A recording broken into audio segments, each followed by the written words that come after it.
So this is Aitor Rovira. He's a postdoctoral researcher at the Nara Institute of Science and Technology in Japan, working at the Interactive Media Design Lab there. Aitor, big thank you for talking to us today. Before we discuss what you're doing at the moment, maybe you could explain a little bit about what you've done before now, because you've studied in a number of places, haven't you, in Spain and London and the US. So could you talk to us a bit more about your journey since 2002? Well, 2002 sounds quite a long journey, but basically I've been working in different countries. Basically, I finished my graduate studies in 2002, and then I moved to private companies to work for 4 years.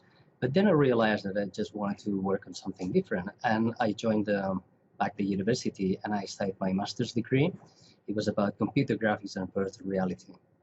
Then later, in this master's, I discovered all the fascinating world of virtual reality, and I decided to build up a career on that.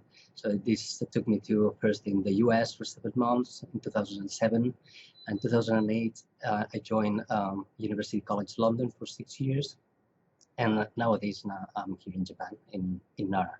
Okay, great. So talk to me a bit more about that moment of, I don't know, inspiration or that woke you up, that made you think, okay, virtual reality is something that I want to know more about. Well, that's the thing, that when I first heard this concept, I wasn't sure about what it meant. And as soon as I started studying it, then I realized that it was really fascinating. It was like an open field in research because it had so many opportunities and possibilities. So you're at what's called the Interactive Media Design Lab, is that correct? Yeah, in Nara. Yes, it's correct. Okay. I actually am doing working on different fields here, also virtual reality, but mostly nowadays I'm focused on augmented reality and also in haptics, which is implementing the sense of touch on these virtual experiences. Okay, yeah. So for people that don't know much about haptics, could you explain a bit more about why that could be important in a virtual environment? Yes, both in virtual reality and augmented reality, you can see things in 3D and from different perspectives. You can walk around and see these objects from different angles. But what happens when you reach out to them, you can't feel anything with your hands. That's why it just breaks the whole illusion. So we hope that in the future we will develop some technologies in haptics that they will enhance this illusion, so you could feel these objects as well with your hands. So we've seen the costs of virtual reality hardware fall quite significantly over the last few years. And is it the same with haptics? No, not quite there yet. We're using robotic arms that are quite expensive, and it's something that's very bulky. So I think that compared to what is the sense of sight and hearing, the sense of touch is a bit miles behind. So hopefully in the next years it will have a big leap forward, but still we're still investigating how to improve that and minimize the technology, the wearables. Okay, yeah, sure. So was the use of haptics, was that applicable, or was that used in the 2014 study? Because I'd like to understand a bit more about that specific example, something that you've worked on a few years ago with regards to avatars and how they can be used to improve self-compassion. So could you explain a little bit more about that study? That study was about, we were working in collaboration with some psychologists in the University of College London. And thing is that there's a theory that says that self-critical people are more prone to have depression, especially if they don't reach their milestones or they don't reach their goals. And also another theory that says that self-criticism can be diminished by delivering self-compassion. But self-compassion is a very strange concept. And first of all, how do you deliver compassion to people? And second, how can you deliver compassion to yourself? So delivering compassion to somebody is not something that many people know how to do. But we were teaching them how to give compassion with a virtual avatar in front of us who was represented as a child. And they had to say out loud some sentences in order to make him feel better.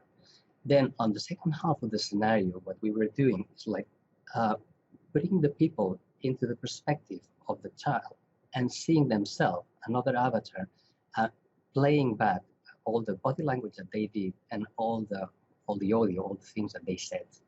So in that case, they could recognize themselves as somebody delivering compassion to themselves. It's kind of it was a bit tricky setup. Okay, great. So what were the results that come out of that? I mean, who tested it? Who was involved? And what was the feedback from them? Yes, we were measuring the levels of self-criticism with some questionnaires. So the idea was to ask them some questions before the experience, and then asking the same questions after the experience, and then measuring these levels if there was any significant change. And the results in the first experiment what we saw is that yes, there was like a tendency to diminish the feeling of self-criticism. So in a second experiment, what we did is recruit some patients from NHS to study if this could be used as a therapy for them. We saw the same tendency in that study, but we also saw that, okay, maybe you feel more compassionate right after the VR experience, but how long this feeling lasts for? So would you feel the same 2 days later? So what we did there is a longitudinal study. So the patients had to come for different sessions. So we measured that. And this is some research that is still under study. So how long do we need, how long this feeling lasts for, and how many sessions would they need to make them feel better, like permanently? Explain to me about your experiences learning English, because obviously we can see that you speak it very well and confidently, but and you've lived in some countries, some English native speaking countries. Is the English language something that you found difficult to learn, and what was it like for you there? I think that yeah, it has some level of difficulty, but it can be easier when you consider it as a game. I'd say that in my own experience, I started studying English when I was 8 years old or 10 years old. I can't remember that. But besides going to like English classes, I was very interested in music. So what I did was listening to a lot of songs while reading the lyrics, especially the Beatles. I listened to all their albums, and that helped me because it's the way to learn better is when you have fun with it. So multimedia content is very important, and I thought that in my own experience, I could say that it worked.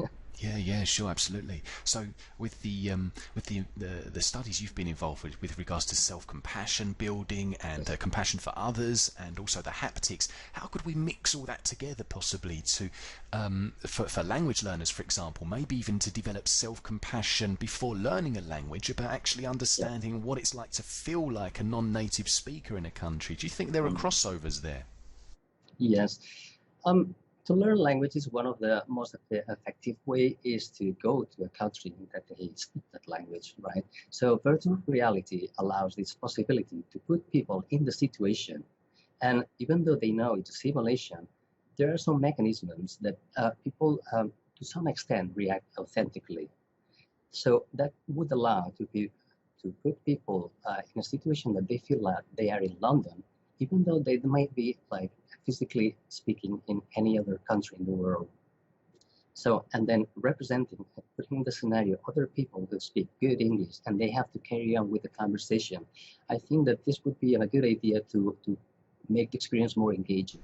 Okay, yeah, sure. So, have you been involved at all with areas around eye tracking within the virtual environments? Yes, I've done a little research, not too much, but yes, I've been more involved, more in general in body language and non-verbal communication. And with a And particular interest in health, you said? yes, I participated in a study a few years ago. It was more about understanding how friendly the virtual characters are perceived by a real person. And in terms of mimicry and body language, if the virtual character mimics your body, it's said that you can perceive that people to be friendlier to you. Also, there've been studies about teaching people how to speak in public in virtual reality. And one of the most important aspects on this study was that to make whether the audience was very positive towards your talk, or they weren't paying attention at all. So certainly within a language learning context, we could utilize that technology to build confidence and a love or self-compassion for yourself. Yes. And particularly within maybe business situations as well. Absolutely. When negotiations. Sure. You can consider that as a training ground.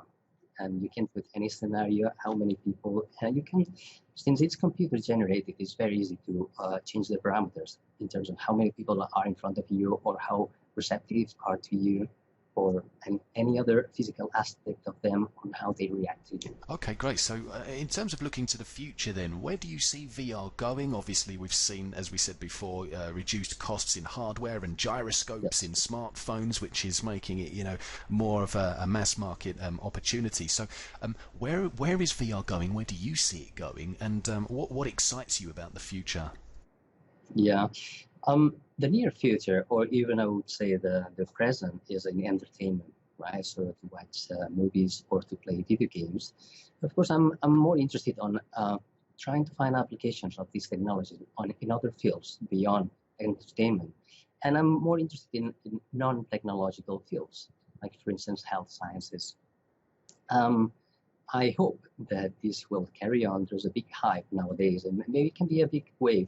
So hopefully it's not going to roll back, but move towards like improving the technology and understanding what are the principal concepts that make virtual reality work, which we already have this knowledge, but still the technology, it needs to be improved in some aspects. Yeah, sure, okay. And people like you are helping us along that way, aren't you, with your studies? So that's fantastic. That's my job. Yeah. And where do we kind of find the balance between using this great technology that we're able to use these days with keeping that humanity and the kind of the personal elements in it, the very human elements, because a lot of what you've done is around self-compassion, and you understood about bystander responses to violent events as well, how they would react. So it's very much a human element to what you do. Do you see a time when we might have to work harder to keep that human element in it? I mean, where do we strike that balance? It is arguable that technology are making us less human, because there are other reasons to think otherwise. For instance, that I live in Japan and I can get in touch with my mother at any time. I only have to worry if she's living or not. But I can talk to my friends. I can have a video conference with anybody at any time. So that makes you feel that the people that you know, your friends, your family, are closer to you. Also, it's all the applications that you find for technology.